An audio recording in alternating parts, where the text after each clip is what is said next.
Hello and welcome to The Punt, a monthly show brought to you by The42 and William Hill that looks ahead to the major Irish sporting events of every month at home and abroad. Please gamble responsibly, and for more information you can visit dunlewy.net. My name is Gavin Cooney. I am joined as ever by Gavin Casey. Hi Gav. Hey Gav, how are you?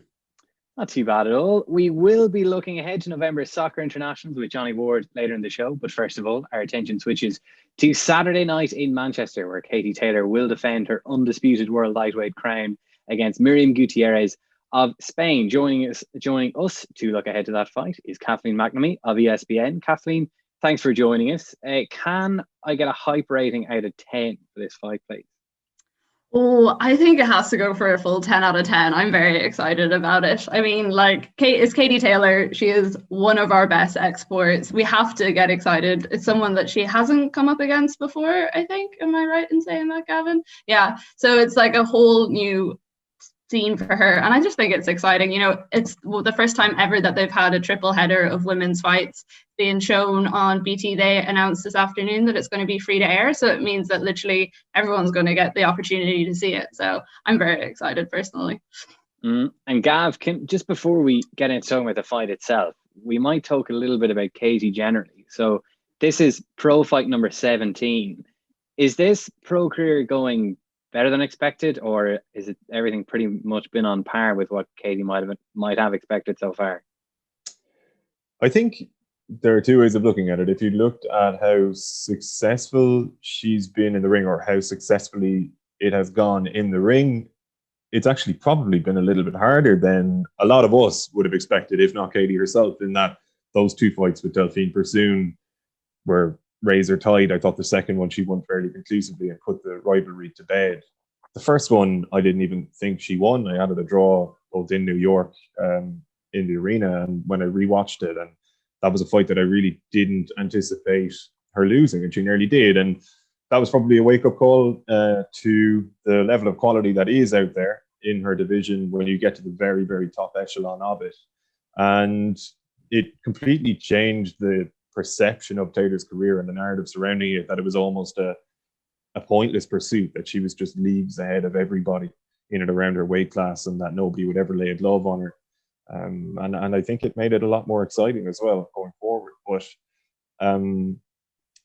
if you look at then like how her professional career has managed to kind of create or become a catalyst in this seismic culture shift within boxing overall, I think it's exceeded her wildest expectations and exceeded my own as a journalist who writes about boxing. I couldn't have imagined really her having the cultural impact that she has managed to have on the wider sport in the space of only 4 years. I knew that people would generally like her, because she's a nice human being and she can fight. Like, aesthetically, it looks good when she fights if you're into that kind of thing. So that I always kind of felt would work in her favor, but I really didn't envisage her ability to transcend translating to other countries, to either side of Ireland, across the Atlantic, across the Irish Sea. And people in the UK and America especially are beginning to see what we have seen for the past 15 or so years. Kathleen, we know the transformative effect that Katie had on amateur boxing. Like, it wouldn't be in the Olympics without her. Like, can I get your take on what Gavin said there? Has there been, in your opinion, a transformative effect on female pro boxing and possibly female pro sport? I think so, definitely. I mean, today you had Anthony Joshua saying, you know, she's phenomenal. She has changed boxing, like the face of boxing for forever. You know, he's not calling out a lot of other people and saying those sort of things. And I think what she has managed, she's been so smart all the way along, and the fact that, you know, she went to someone like Eddie Hearn, who is very much like, he doesn't do things just because, you know, he does them because there's a business there. He does it because he's going to make money from it, and he does things completely. So like, he's not going to half market her. He is going to bring her to different countries. He's going to say, this is my top boxer, this is why you should know her name. And I think that was always a very clever move from like her and her team, to go to someone who's going to give her that sort of exposure. It's something I say a lot about like pro women, like the people who are kind of higher up, in the sense that if you take like in England in the last while, there's been a lot of talk about the US stars that have come. When they pass the ball to someone, so when Alex Morgan passes the ball to Ashley Neville on the Spurs team and she scores, suddenly everyone knows Ashley Neville's name. And I think like Katie Taylor has kind of had that effect on boxing. You know, we've seen it with, if you say Delphine Persoon to like most people in Ireland a couple of years ago, they probably wouldn't have had a clue who you were talking about. But over the last couple of like the last year or so, she's become almost like a pantomime villain to a lot of Irish people who are like, who is this person who like started this controversy over our Katie? And I think that's the effect that Katie Taylor has had. You know, she's gone down the right path, but she's also carried a lot of people with her, because every time she has a fight, people are like, oh, who is this person she's coming up against? What is going to happen? Is this someone that could take on Katie? So I think that has been really important for her and also for the sport in general. And of course, like, if whenever you see a woman being successful on that sort of platform, it's going to have a knock-on effect to loads of other sports as well. I think, like, for me, Katie Taylor was kind of the first woman I remember being like super successful in my lifetime, the one who started like attracting attention to other sports. And I think because she has that connection as well to football in her like earlier career, it piques her that interest in other people being like, oh, Katie Taylor played for that team. Who did she play with? You know, oh, I remember seeing that player used to play with Katie Taylor. You know, it's like I think it was Andy Lee who said like it's unquantifiable the effect Katie Taylor has had on sport in Ireland. And I think that's the only way you can really look at it, because her name associated to anything just immediately piques people's interest, whether they're interested in sport or boxing. And Gav, like Kathleen talks about the unquantifiable impact she's had on women's sport in Ireland, possibly the UK and further abroad as well, because when you look, when Sky Sports do their ads for women's sport, always Katie's face at the top of the ad.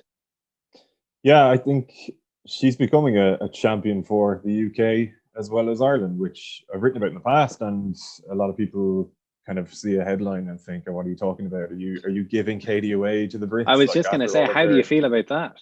After all of their attempts to claim her, nefarious attempts at that. Well, her father is English, first and foremost, so she's kind of half British, isn't she? But no, what I mean really is that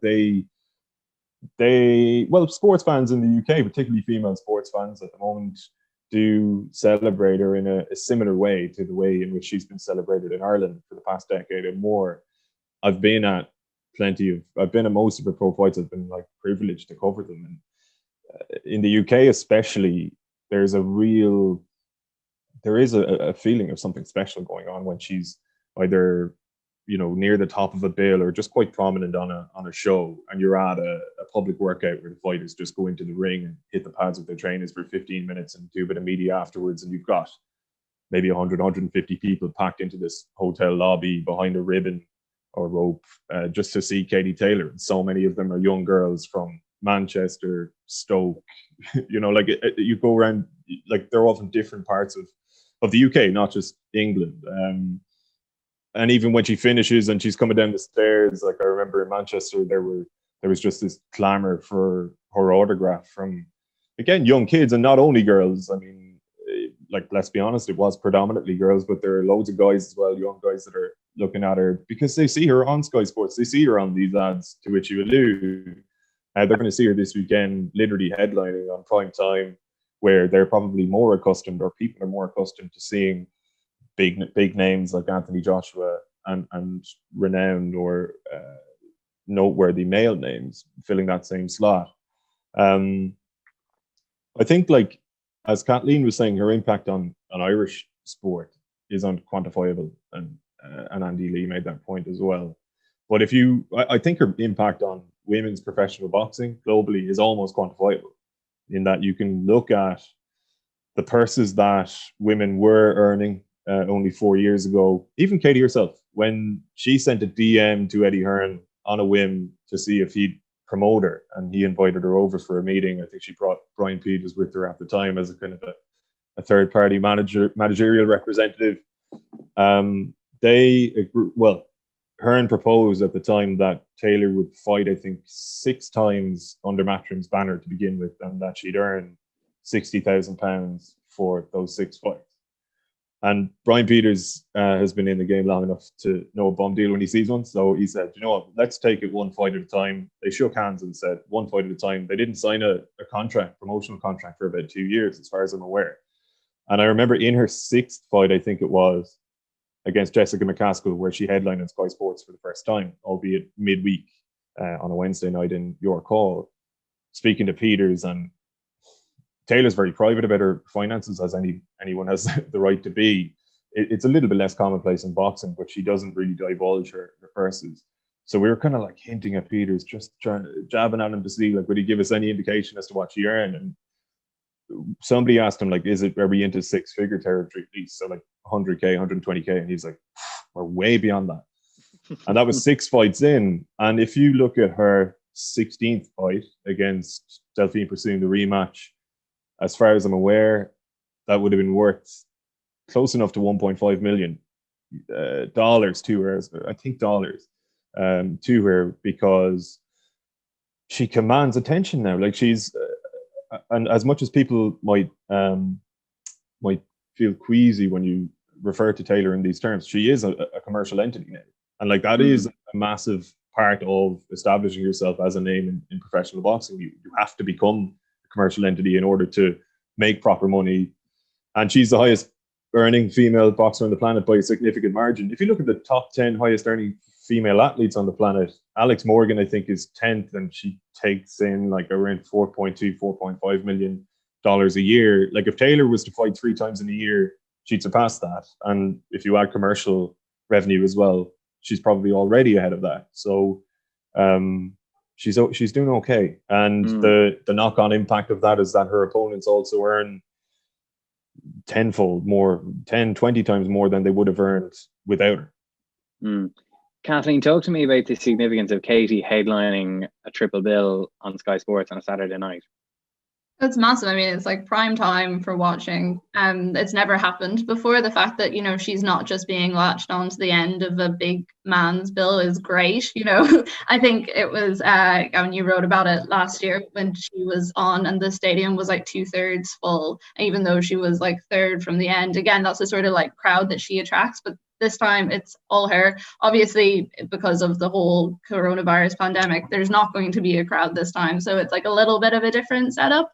But to get women's sport, any sort of women's sport on that sort of prime slot, and for it to be put out and advertised the way it has been, you know, like I would have the TV on like most days just for watching things for work, and it's on, it's like constant reminders that it's happening, and it's all the other names on the bill as well are coming up, and it's kind of tying into what we were saying there about bringing other people up with her. And we always, like, it's the thing that always comes up with women's sport, and like I'm probably sick of saying it as much as other people are sick of hearing it. Unless people see it, they're not going to engage with it, they're not going to be interested in it. So the fact that they are giving it this prime slot, it means that like more people are going to be exposed to the Katie Taylor brand. More people are going to be interested in seeing her future fights. They're going to be interested. They'll probably tune in for the other fights as well, catch a couple of them. They'll be talking about the other fights while they're building up to Katie's, and they'll be like, that's really interesting. Maybe I should follow this a bit more. So it's massive, and it's so good to see that like it's an Irish sports star headlining this sort of event. Like, it's absolutely class. You think of all the girls sitting at home, and like young boys as well. There's one thing I always notice about like crowds for women's sports events. I went to a couple of women's Super League games over in London and things. The crowds are much more even than they are, I find, for like men's games. And you even see it when like Katie Taylor comes home and there's a big event in Bray or whatever. Newspapers and the media tend to like talk to the young girls because obviously it's such a big moment for them. But like, if you actually look at the crowd, everyone is there, you know, it's men, women, children, grandparents. So I think the fact that they're able to see their hero on the TV, they're able to see her hopefully perform excellently. And I mean, like, Katie Taylor is just fun to watch. That's the thing. Like, that's why she is so successful and good at what she does, because it's just pleasurable to watch her box. Well, at least we hope that's how it's going. Yeah, men, women, children, grandchildren, and Shane Ross usually at these fights as well. Exactly. It's actually, as you were saying at the top, like, it is going to be hard to miss this. You know, it's on So Sky Sports are putting it on Sky Sports Mix, which is their free-to-air channel. It's on their YouTube, on their Facebook, and also on their website as well. So it will be pretty easy to access. Gav, it's against Miriam Gutierrez. What can you tell us about her? She's 38. She's from Spain, and she's quite good, Gav. Okay. I guess my initial reaction when the fight was confirmed was that, okay, it's a fight that Taylor kind of just needs to get out of the way. She's WBA mandatory challenger, and because Taylor holds all 4 major belts, it means that she has to sort of satisfy the mandatory demands, as in there'll always be a number 1 challenger that each sanctioning body will want you to face at some point.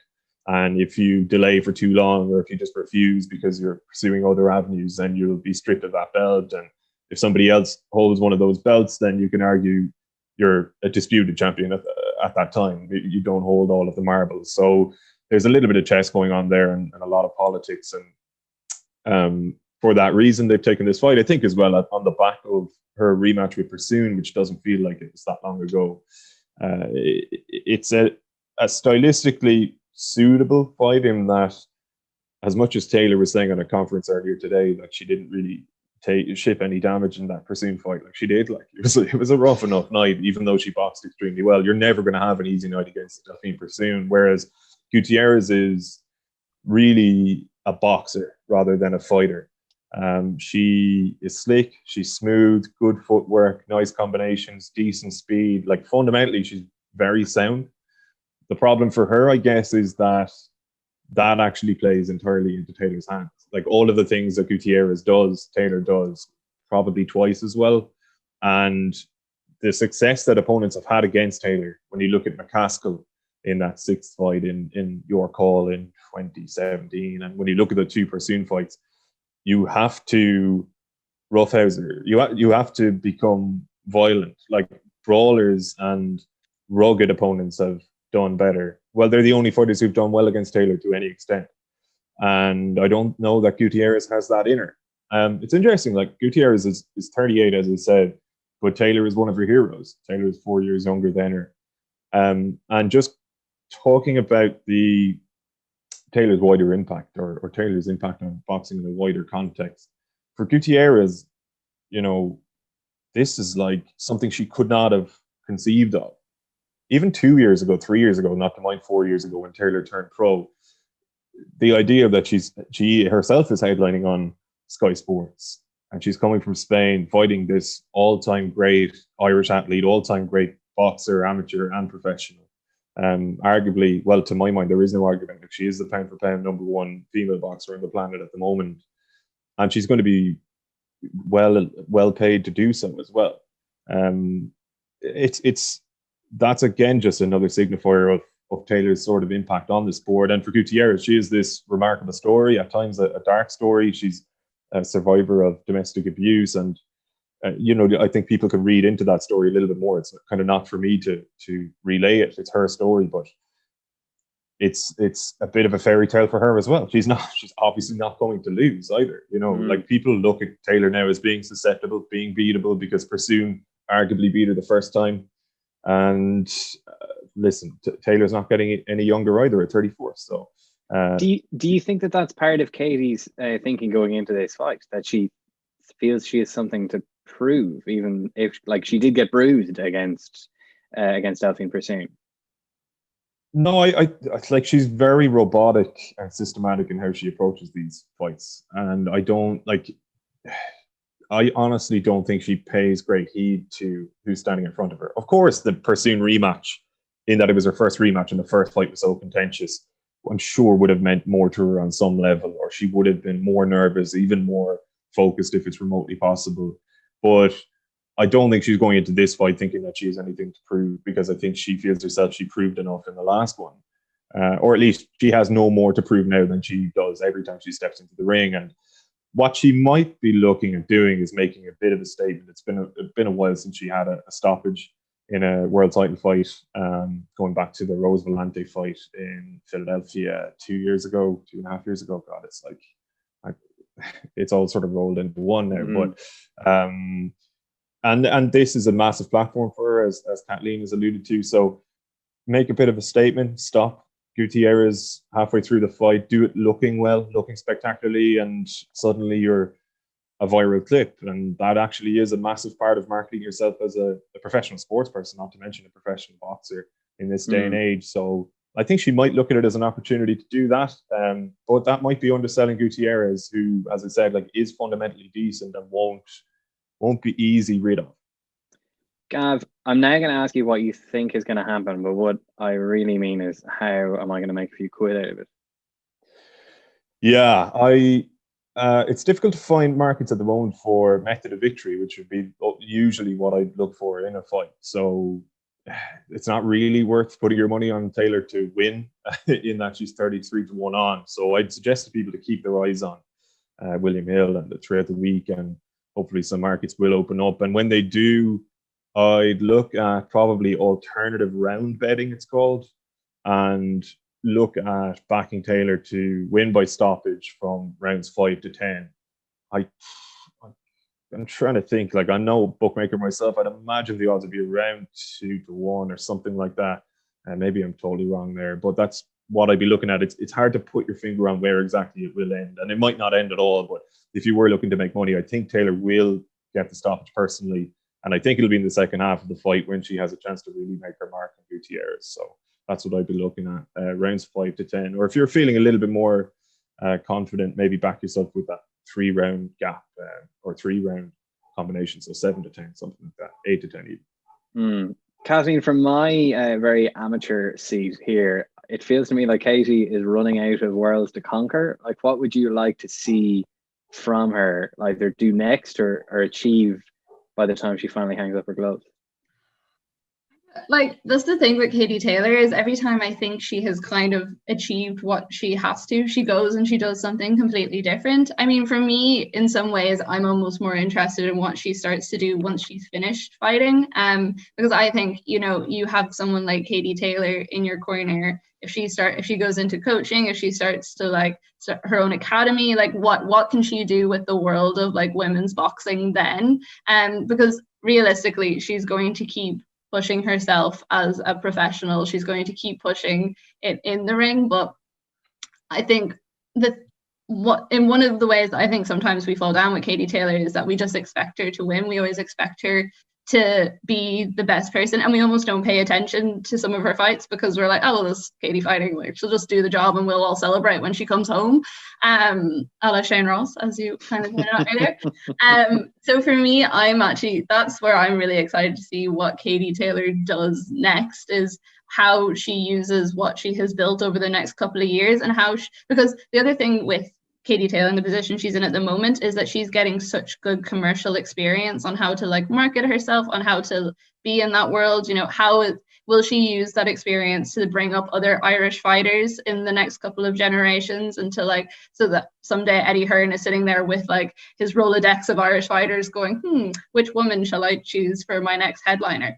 That's what I'm kind of interested to see for the next couple of years. We'll round out by asking you your prediction. I think I have to go with Katie Taylor. I mean, probably unsurprisingly. I was kind of thinking more round than Victor, but I think like Gavin was saying, it'd be nice to see her actually like pull out a sort of show-stopping performance and just like end the fight straight off, rather than having to go through every round and like take it slowly. Because I think what we are looking for from Katie Taylor now is that entertainment value, and it's something that Eddie Hearn has talked about a lot. If you want to impress in the world of boxing, you need to entertain, and so I think that's what I would like to see. Lovely stuff. Well, Kathleen, thanks so much for joining us. Myself and Gav are going to hang around because Johnny Ward's coming on the line next to talk about the other great entertainers in our lives, Stephen Kenny's Republic of Ireland team. Now turning our attention to football, and joining Gav and myself as we swap roles is the one and only Johnny Ward. Johnny, how are things in your end? How are you getting on, lads? All good? Super, thank you very much. Good. We were asking Kathleen McNamee, who was on talking with us about Katie Taylor before yourself, what her perception of the hype level was ahead of Taylor's fight this weekend. So can I get a similar reading from you ahead of Ireland's 3 upcoming international fixtures, beginning with a friendly on Thursday against England? It's Ireland v England, and if this game took place during the McCarthy era, international friendlies and all that. But Stephen Kenny's had 5 games, 1 goal, and there are still people who might doubt what's going on here. And I'm not one of them, but I think it's exciting because I think what he said was effectively, it's better off playing this than playing against a kind of a so-called lesser team in which we'd probably get a 2 or 3-0 win. I think this is a great opportunity for the players. Obviously, Wembley won't have anyone there, but you're taking on proper opposition, better than we've faced so far. And as such, I'm intrigued by the game, I have to say. Let me bring you in on that, Gav. Would you agree with what Johnny's saying there about taking on significant opposition, or with Oman there for the taking as always? Would we have just broken the duck, so to speak, in goal scoring terms, taken a win and done our seeding chances no harm whatsoever? If the answer is Oman, then the question is wrong. No, we're absolutely right. Like, we could have done was the Mike Bassett? Isn't that a scene of Mike Bassett when he drums up confidence out of the World Cup by fielding England against some team of amateurs? I know, I'm looking forward to it. Obviously Wembley will be empty. It's a chance to test ourselves against proper opposition, like Johnny said, and it's also a chance to try and maintain our unbeaten record against England, stretching back to 1985. Yeah, it's amazing looking back at that. Well, that run of fixtures, 7 games, all of them draws.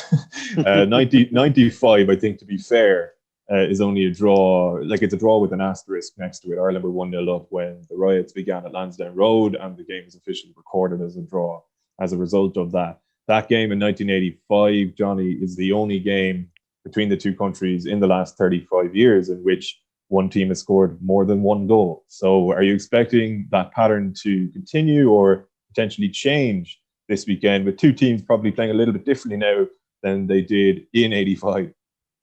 Yeah, if you look back on those games, there were some pretty grim games of football in those. I'm thinking of, despite the fact that they were all valiant draws, and I'm sure Ireland were outsiders in all those games. I do remember the Lansdowne Road riot. I remember that very well. I was in national school at the time, and Ireland had started the game so well.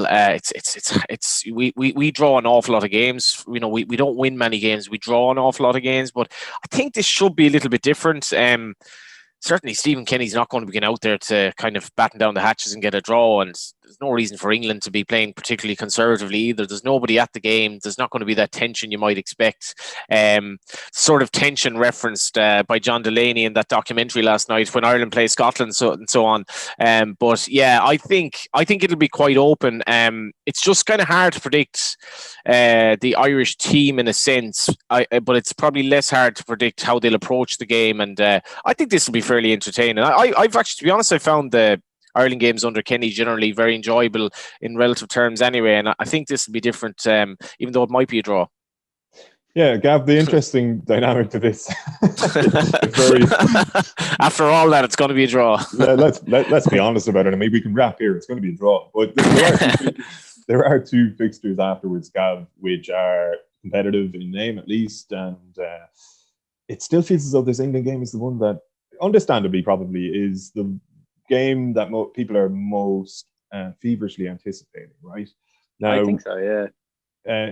But what I'm asking you is, we know the Nations League games do matter. It's just that, why does it feel like they don't at this point? And to what extent do they matter when we look at things like seedings ahead of World Cup qualifying and so on?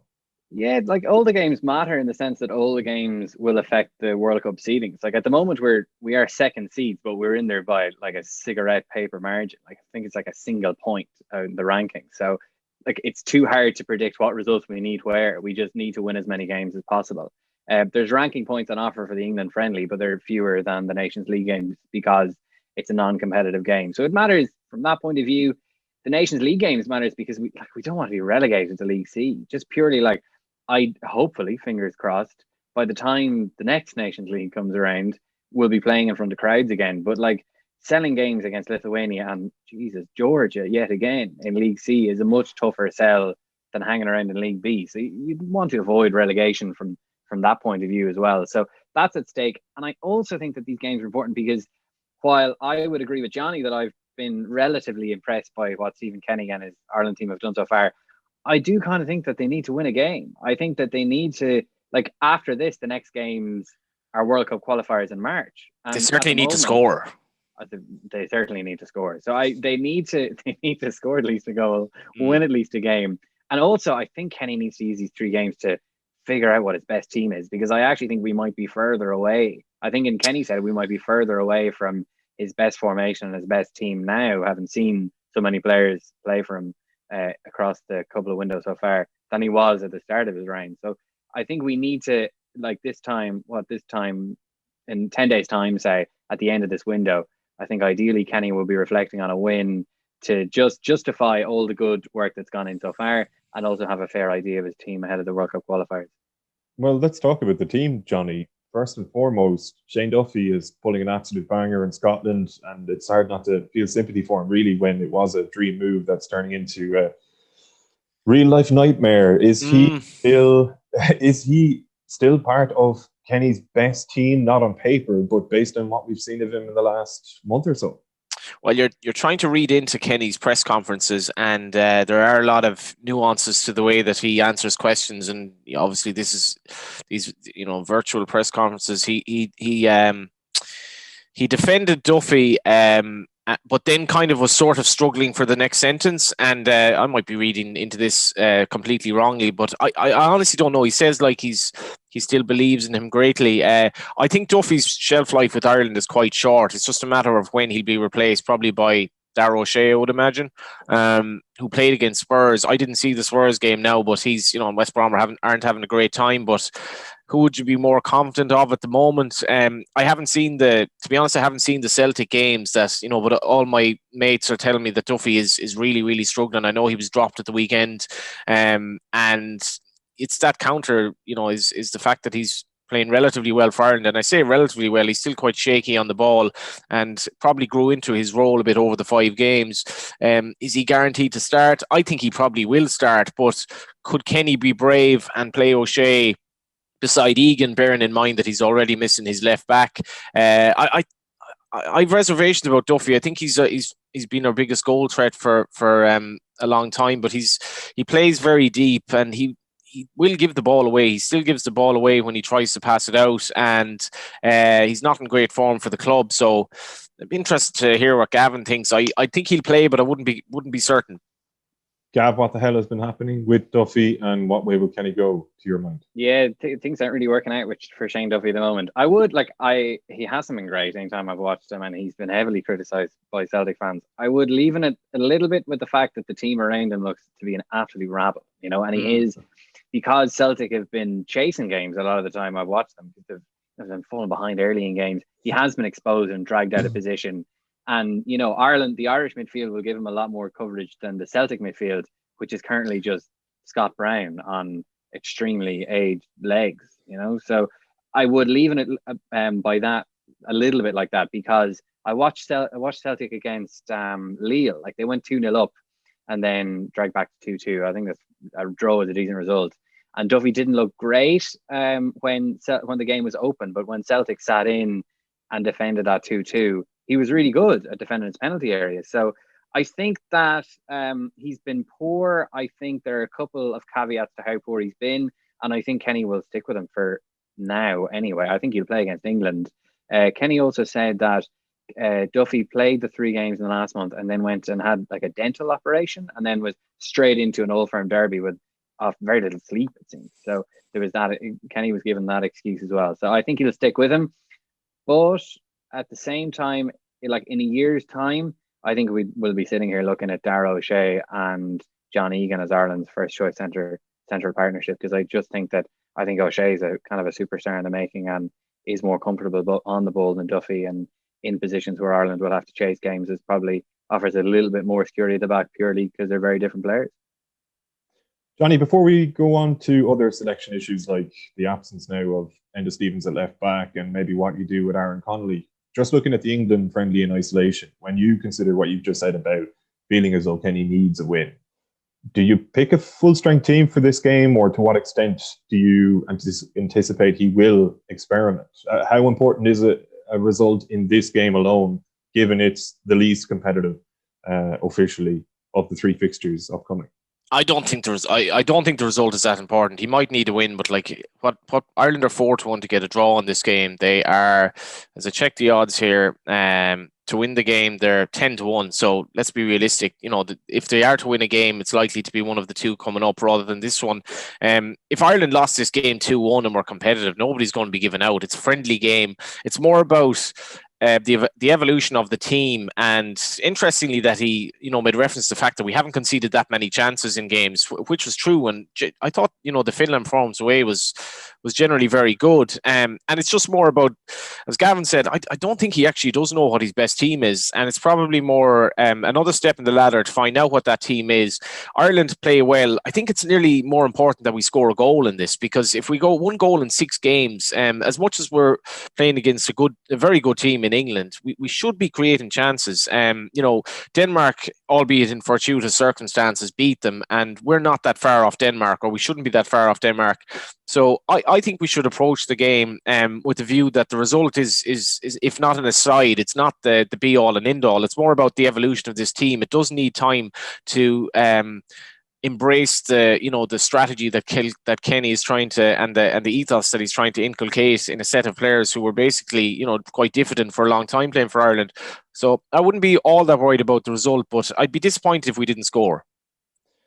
Gav, coming back to you then in relation to selection ahead of this one, like a number of Kenny's first choice players, look at James McCarthy, Conor Howard, Robbie Brady, even Aaron Connolly, all of our goalkeepers, Jason Malumbi, Callum Robinson, aren't playing a great deal of first team football.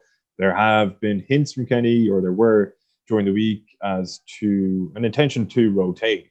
And Caoimhín Kelleher seemed to be somebody who might be in line to play, like he's playing third choice at club level. So all of this is naturally a concern. But with that in mind, does that force his hand a little bit to give some of his, let's say for now, first choice players actual game time, because they're not playing enough minutes at club level? Yeah, I actually think that might be the way he goes, and while bearing in mind the quality of the opposition. Like Kenny was asked this week, would you consider experimenting against England, given it's your first technically non-competitive game? And he made the point, well, we've been experimenting all along. Like he's used a kind of a farcical number of players, really, because of COVID, especially in the last excuse me, that's a very poorly timed cough. Real Partridge moment there. No, but I think you'll see. My hunch even is that the likes of Howard and McCarthy and Connolly and these guys who are not playing at club level will probably play this game. I feeling we might see Caoimhín Kelleher for at least a half, because Kenny was was talking about him during the week, saying how he believes he's ready to play for Ireland, just isn't playing at club level. And he was also put up for media this week, which is kind of rare enough for, like, Darren Randolph will usually do media during the week. So the fact that Kelleher was put up makes me think that we might see him play. And my other kind of frustration is the fact that Enda Stevens is injured, because we're hopelessly short at left back. So I'm now, like, Cyrus Christie was called in instead of him, who is a right back and not a midfielder, as Martin O'Neill once tried to make him. But so I think we might end up seeing Matt Doherty play left back and Seamus Coleman in at right back. They played there against Georgia away last year, but Doherty actually didn't play very well. No one for Ireland played very well. Kenny was interesting talking about it, saying that if we play 4-3-3, he doesn't think that Doherty and Coleman can play down the right wing, but if we played a 4-2-3-1, he thinks they could. And we've kind of more or less switched to 4-2-3-1 now, because it protects the defence a little bit better. So it's kind of frustrating not to be able to see them down the right wing, because I expect them to play in either fullback positions. What's the story with Ryan Manning at the moment, Gav? I know, looking at Swansea, or Johnny, even if you want to come in there, have you seen him? I'm the same. I'm wondering. He's made one appearance for Swansea, so to the best of my knowledge, so it's disappointing, because he was in the last squad, and I was like half hoping he might get game time against Finland. It's not a great sign, because I think, in fairness to Kenny, he does like balance in his teams, and it looks virtually certain, and it looks absolutely certain, really, that we're going to have a right-footed player playing left back, and probably not a great sign for Manning. Now, the fact that he was out of favour before his move, and he's been basically cold in terms of appearances might be that, but it is disappointing. I thought he was the obvious one to come in, as much as he does seem to like Christie a bit. Is Doherty the guy then, with that in mind for you, Johnny? Start Doherty on the left just for these couple of games, see how he gets on, kind of filling a gap more so than looking towards the future, really? Yeah, pretty much. It's you can sometimes playing a right-sided player on the left, you obviously remember Dennis Irwin did it really well. It can be okay, particularly if you can dovetail well with the left-sided winger, and you can kind of make runs that suit him and play that way. I'm not really sure who Ireland's front three is going to be, or whatever the two attacking players are going to be, but just because of the lack of options, Coleman played quite well, I thought, against Man United at the weekend. He seems to be playing well at club level, and it's likely, I think, that it'll be him and Doherty, but on opposite flanks, not as we saw them in Gibraltar. Gav, what about the forward situation then? Because obviously we've been grieving the retirement of David McGoldrick. We hardly knew him, and he did seem as though he was going to be an integral part of what Kenny was trying to do with this team. He certainly was integral when we saw him play, and was a big loss when he was absent. There is obviously now space to deploy Aaron Connolly in his favourite position. Do you see that as a live option for Kenny for these upcoming games, or do you anticipate that maybe due to a lack of options, Connolly sticks to the left and Kenny looks at somebody else to front up in the kind of 9 position? Yeah, like just to give you, like, the thing that shows how short Ireland are up front is, like, the last 3 games we had David McGoldrick, Shane Long and Sean Maguire started up front. None of them are in this squad. I think 2.5, 3 weeks later. Obviously McGoldrick is retired because he'll be 35 the next World Cup. You can understand why it happened. James Collins has been called up to the squad, which is, I don't know, some people find it slightly underwhelming. In fairness, he's scoring goals. Like, he scored 5 times for Luton this year, which is, none of our other strikers are really scoring goals. I think he'll probably start with Adam Ida. I think he's ultimately going to make Adam Ida his starting number 9 if he hasn't been trending that way already. He did say, as one of the upshots of McGoldrick's retirement, that it allows Connolly to play more centrally. Is he going to get 2 strikers into the same team? I'm not sure. So maybe he tries him as a number 10 off Adam Ida, but I would like to see Alan Brown play. Like, we haven't seen enough of Alan Brown, and he was fantastic off the bench in Slovakia. It's just, again, so frustrating for the manager that Brown and McGoldrick formed like quite a fruitful looking partnership up front. McGoldrick would drop off and Brown would run on in the last half hour in Slovakia, and we're never going to see that again, which is really, really disappointing. So you might see that. We may see Connolly play like as a number 10 or centrally, because, like Johnny just said, like, if Matt Doherty's at left back, he's a right-footed player, so he'll be almost making underlapping diagonal runs. So maybe you want like a conventional left footer like Robbie Brady or someone out there on the left to keep a bit of width. So you may see that. But I don't know. It's going to be interesting to see if Aaron Connolly does get a run centrally, because he does look like our best striker, despite the fact that he actually hasn't scored yet. Johnny, your thoughts on David McGoldrick? It felt like a blow when it was announced. I think everybody was caught a little bit off guard, even though Kenny had sort of intimated that there was a possibility of this happening a couple of months back, or even a few weeks back. But it was one where I think everyone had roughly the same reaction, which was like initial shock, and then realizing he's 32 now, but as Gav says, will be pushing 35 when the next World Cup comes around. He's had a short enough international career, and while I wouldn't remotely question his dedication in the green jersey or anything of the sort, he found out later in life than most people that he had an Irish connection at all when he was tracing the lineage of his birth parents and so on. So maybe it was a little bit more easy for him to step away and focus on his club career. Did you have any real qualms with that? It's kind of hard to, I think, when a guy is his age and playing in the Premier League and doing well, to be there.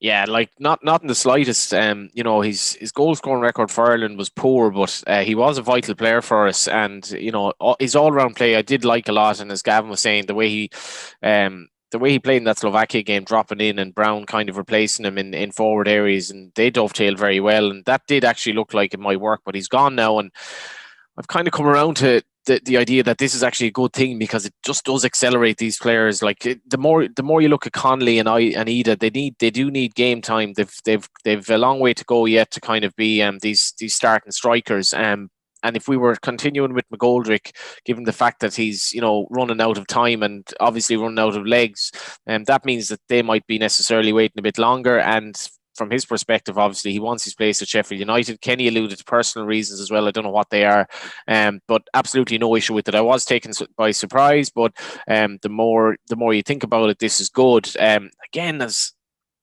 Gavin was saying there, I find it hard to pick who's going to be up top here. I could definitely see Connolly starting in the central position because that's where he wants to play. I don't really think he's that suited to playing in wide areas. I think he makes the wrong decision a lot, and I think his instinct is so governed by scoring goals. And it was interesting that he apologised after the Finland game because his decision making was terrible, really, really bad at times. And I don't really mind about that because I think the fact that he's in these situations is far more important than what the final decision is. It's kind of a bit like a team creating chances but not scoring. I wouldn't worry so much about that. I think he's definitely more suited to playing centrally. But if that does happen, does Ida fit in then? Does he necessarily go with maybe O'Dowda and Robinson on the flanks? We will need some defensive cover. So that's a hard one to weigh up. But I think he could well start Connolly in the centre. As Johnny says, Gav, it does feel as though Connolly plays like a striker, even if he's on the left wing. Like instinctively, he is very much a front man. And to be fair, he only ever started playing on the left for Kenny's under-21s. I don't think he'd been tried there at club level at all. So it is relatively new for him. One man who he played with at the 21s when he was playing on the left, and it was really to accommodate this player essentially, was Troy Parrott, who has sort of disappeared from the conversation for the moment simply due to injury. But it is an option. I mean, when he's kind of regaining fitness now at Millwall, to my knowledge, and listen, if he starts to score even a handful of goals every few months, you'd imagine that he'll have every chance of becoming the focal point of this team, despite the fact we're not really talking about him now. I think Parrott only really needs to play games at the moment to get into the squad at least. Like Kenny, he's been injured. I mean, he was picked in the very first squad back in September because actually McGoldrick was injured for the first game, so Parrott snuck in, and Parrott has pretty much been injured since. He's hardly played. And Kenny did reference him at the squad announcement when he was asked about McGoldrick, and said that Parrott was actually would actually be in the under-21 team, but he did that unprompted, so he's obviously in his thinking. So Parrott's hardly played a game. Millwall didn't really want him called up, to be honest, but he's in the 21s team. But he will be. I mean, Kenny really rates him highly, and he will be an important member for the senior team if he can only just get fit and get a few games at Millwall. But he's not a number 9. Like, I mean, you might see him again to go back to like a 4-2-3-1, like, or something in that general area. You'd play him as a number 10, or actually one of Parrott's best games for the 21s was off the left in that second half against Sweden and Talas. So again, Edith sounds like the out and out striker, and all these other guys often do some of their best work centrally. Although, as I said, Parrott is maybe an option out left, but unfortunately not one for this international window. The problem we're going to have, we need to hold the ball up here. And this has been an issue for both of these players, particularly Ida so far, because you saw him after his goals against Preston when he came in and against Man United. It was just it was like going from, secondary school to the real world or whatever. It was just a completely different ball game. And that's going to be a challenge. Maybe he's going to look, obviously we need pace in behind, but we do need somebody who's going to make intelligent runs and will have the ball stick to him. So I'm not sure what choice he's going to make there. Parrott is the one that, without making a very crude repeating oneself joke to do with the Parrott, he does need game time, and I don't know where his best position is. I know Gavin says he's not a number 9, but I don't know if he's a number 10 either, and he doesn't really strike me as a player that necessarily wants to play wide. He's ultimately a goal scorer. He's just really, really good in front of goal. So with these three, maybe Afalabi to an extent, obviously Obafemi, who's probably going to come up a bit short. There's so much reliance on these players, and these one or two of them fulfilling his potential, because Kenny's referenced that in his press conference. He's so much faith in the strikers coming through, but we do absolutely need one or two of them. If not, we need two of them even to deliver. We might have been better stocked in an alternative universe, Gav, with two players that will be lining up for England this week. How do you contend with that on a personal level, emotionally, when you see Declan Rice and probably Jack Grealish starting or featuring against their previous international teams, let's say, on Thursday night? I just hope the FAI use pre-game as an opportunity to finally present Declan Rice with his 2019 FAI Young Player of the Year award. Jack Grealish obviously has already picked up his under-21 Player of the Year award from 2015, so he obviously has his crystal, so he doesn't need to be presented again. Look, I mean, I probably made my peace with it by now. I've seen the pictures of Rice togging out in England kits and so on, and like Grealish is amazing. You know, I mean, he would. it is sometimes difficult to think as to how good he would have been for Ireland and how good Ireland would have been as a result of him being in the team. Because he's good enough to start for England now. I don't think there's any doubt about that. It's just a matter of Southgate fitting him into the team. I've probably made my peace with it. Like, you wonder what else could have happened. Like, maybe Martin O'Neill could have been capped these guys earlier. But like, even if we capped Rice in that Moldova, like the thing that was held against O'Neill is that he didn't cap him in that Moldova game in 2017. Left him out, and then he played the few friendlies in 2018, and then fecked off. But the rules have even changed since then, you know. So now if you can even play in qualifiers and switch once you played in those games when you're under 21, which Rice would have been. So yeah, you can kind of lose your mind wondering what if, but I think I've made my peace with it. But if either or both score on Thursday night, I may have to reassess with my psychiatrist just how far I've moved on. I'll give you a call. Johnny, I do think the argument regarding like having not capped these players and tied them to Ireland is kind of nonsensical, really. I think it's a football manager argument, as in the PC game, when in reality players have agency over their own moves and decisions, and like it's not the case that you can just drag a guy into a box and he's Irish qualified forever. There's every chance that had O'Neill tried to cap Grealish in particular, that for a competitive game, or that Grealish would have been like, look, I'm going to take my time to mull this over, and eventually made the same decision anyway. That became a saga even when Grealish was playing for the 21. So obviously he had an eye on playing for England and probably felt himself that his ability would allow him to do that at some point. But how do Ireland rather prevent similar situations from happening in the future? Like when you look at some of the talent on the books in the 21s now, I think Will Smallbone from Southampton is a little bit of a different story in that he's quite openly, this sounds familiar, but he's quite openly like declared for Ireland definitively. But even down the line, younger guys again, what does Kenny do? What do the FAI do to prevent future Grealishes and future Rices and future Gav Cooney crises? Yeah, and that psychiatrist meeting is just absolutely preying on my mind now. I can't get out of my head. The whole, I mean, the fact that the news kind of agenda, the news stories, in some respects, in the press conference was led by the question to Kenny about Rice and Grealish. I mean, this I see absolutely no point in asking Kenny, and I don't know who asked the question, but like I asked the question. Was it? Okay, that's great. So the person who asked the question, right? Well, I don't see what Kenny's supposed to say there, and I think it's kind of like Roy Keane at the moment. Roy Keane's stuff about like at the weekend, the penalty and all that. It's like, why does this really matter? Like, Roy Keane is not really giving you proper analysis of the game. The Rice Grealish thing just doesn't matter. And Kenny doesn't have any answer to that. They're not playing for his team, so we have to get on with it. The prudent question, obviously, is what do we do in the future? And Gavin's point is very correct there about in terms of, you know, the rules change and all that. I don't think it's fair to cap players just to basically entrap them.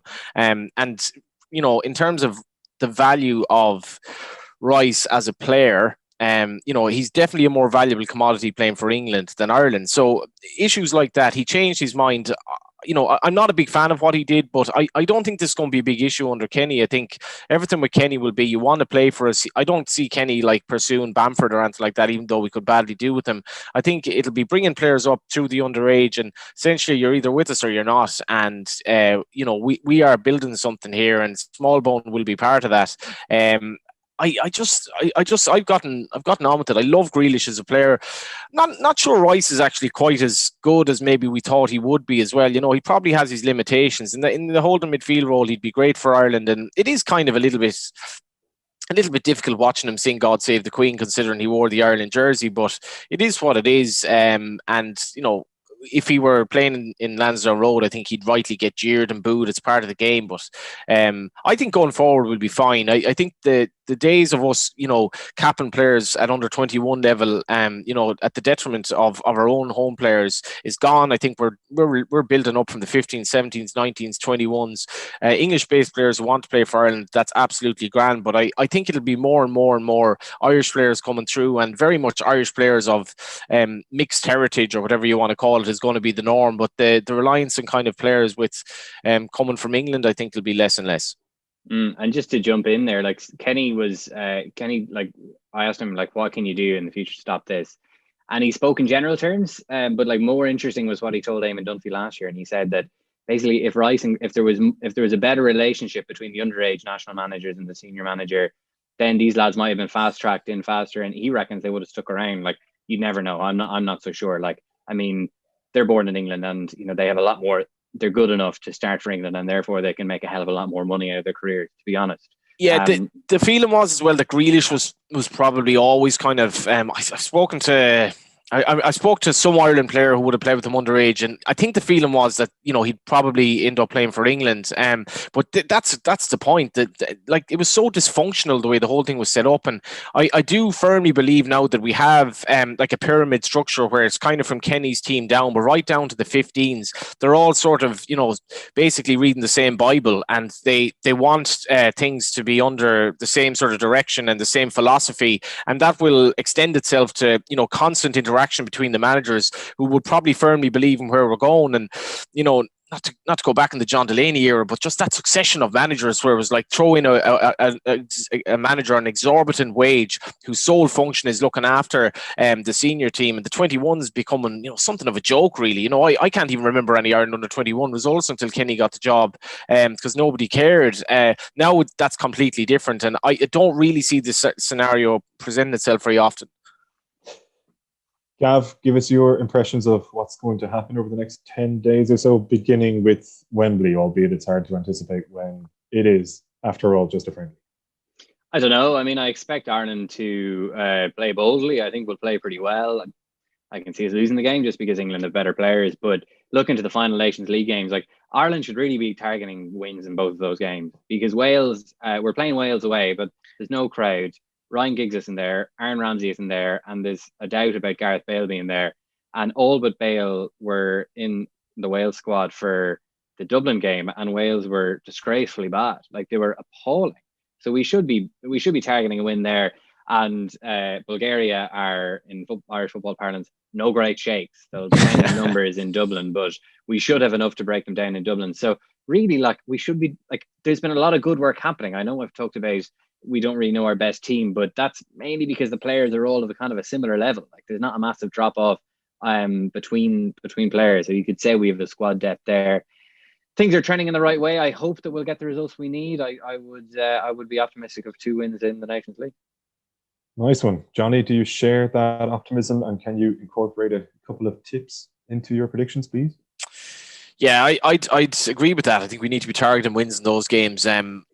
This whole issue of home and away behind closed doors, it makes absolutely no sense to me that there should be any advantage to Wales playing in Wales on a pitch that's more or less the same as the pitch in Dublin, same altitude, same climate. So home and away doesn't really matter. And speaking of no great shakes, neither was any great shakes at all in the games against us, and Wales are sort of there for the taking. And I think, as much as I said the England game, the result isn't necessarily that important. I think in the 3 games there's going to be a serious hunger and a little bit of an edginess, really, that we at least win one of them, and I think we should be definitely targeting winning both. In the England game, I'm going to go for a valiant draw at 4-1, which we do major in draws, and we've drawn our way to greatness throughout the years without, like, how many games we actually won against proper opposition. The odd one, gotten a lot of valiant draws, something like a 1-1, maybe a 2-2, but 4-1 on the draw. And I can't believe I'm going back to this, but Duffy to score a header anytime is 14-1. What was that stat that I think Nathan Murphy put it on, that in the last 20 internationals, only one Ireland striker, namely the one that isn't there anymore, scored a goal? Staggering stuff. Yeah, absolutely staggering stuff. And we've even spoken about this at League of Ireland level. So many clubs are desperately looking for a striker, and there's definitely a question mark. Why are strikers in so demand, and why are they so rare? But in any event, we still have Duffy. I think he'll probably play. We will have corners, and at 14-1, he's a great threat. So nothing has changed at all. I'm predicting Ireland to draw and Duffy to get a header. I love it. Yeah. Johnny, thanks a mil for that. We'll catch you again soon. Thanks, lads. Gavin, thank you as always. Thanks, Gav. Thanks as well to Kathleen McNamee for joining us earlier for the Katie Taylor chat. This has been The Punt, brought to you in association with William Hill. Remember to bet responsibly, and visit dunlewy.net on how to do so. Until next time, mind yourselves, take it easy.